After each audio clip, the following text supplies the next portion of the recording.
In this video, I want to talk to you a little bit about how to be a great speaker and how to give a great speech. 3 key components of every great speech you've ever heard. Now, while a lot of information goes into crafting that speech very specifically, all great speeches tend to have a few things in common. And by the way, if you haven't done so already, head over to UseYourStory.com and grab your free copy of the Share Your Story Roadmap, where I'm going to show you step by step exactly how to make your first $500 speaking sharing your story.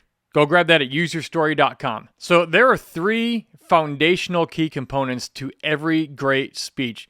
And it doesn't matter who's giving it, whether you're a politician, a world leader, a motivational speaker, a preacher, a mid-level manager, anybody who is talking to people. When you have these 3 certain elements in this order, you are going to have a far more effective speech that is going to influence people. It's going to help people. It's going to keep their attention. They're going to like you more because they're helped by it. And it's going to help you solve whatever problem it is that you're helping solve. It's going to help you communicate better with the people you're talking to and thus make you more successful as a speaker. And the reason it's important to understand these 3 very simple concepts is because when a speech does not have these present, it just sort of doesn't make a lot of sense. If you've ever heard a speaker just drone on and on and on, and you're halfway through their talk or their sermon, a lot of long-winded preachers out there that need some speaker training. If you've ever asked yourself, why is this person even talking about this? It's a good indication that they did not know these 3 things, or if they did know these 3 things, they didn't use them when they were prepping their message.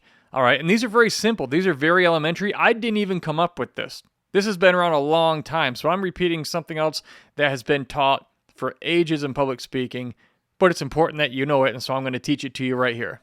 It's called Mess Turning Point Success. Mess Turning Point Success. I've heard it put other ways, but this is just a very easy way to understand it.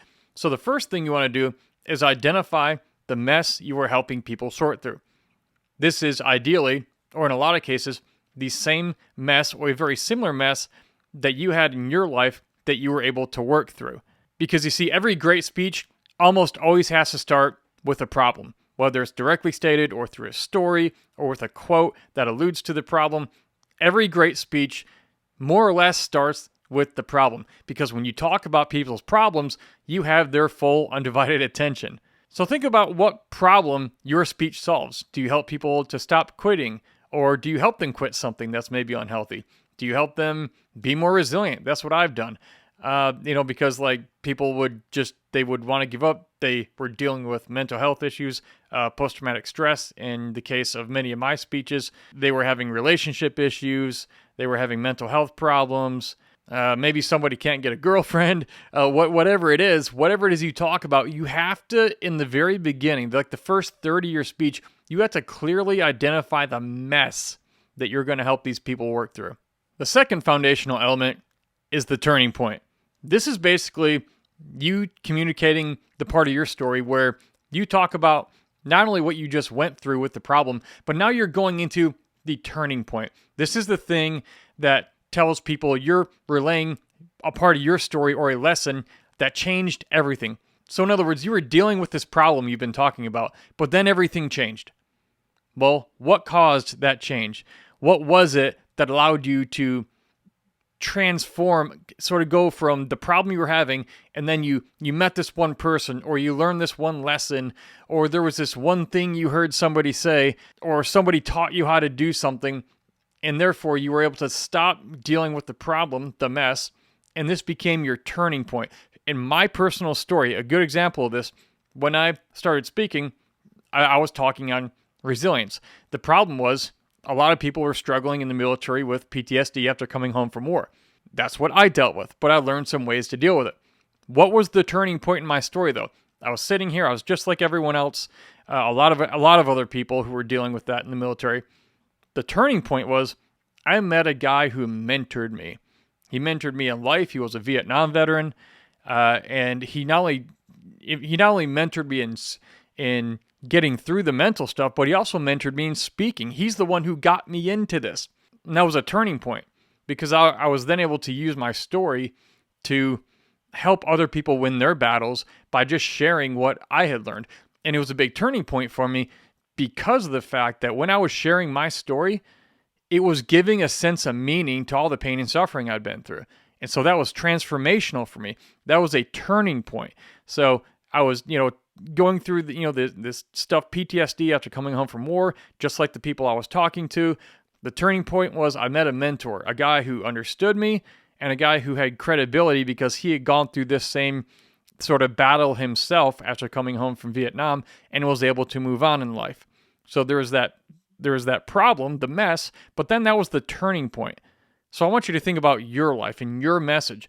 What was a turning point? And there's almost no wrong answer as long as it's something that actually changed your life. It actually helped you climb out of that pit. And when you share this with other people, you can help them apply that to their lives as well, so they can also win the battle they're facing. Because after all, that's the whole point of giving a speech. So what was the turning point in your journey? What changed it all? What took you from being on the downward spiral to climbing out of that pit and succeeding? And then third, success. Mess, turning point, success. What is the success? What do you now get to enjoy?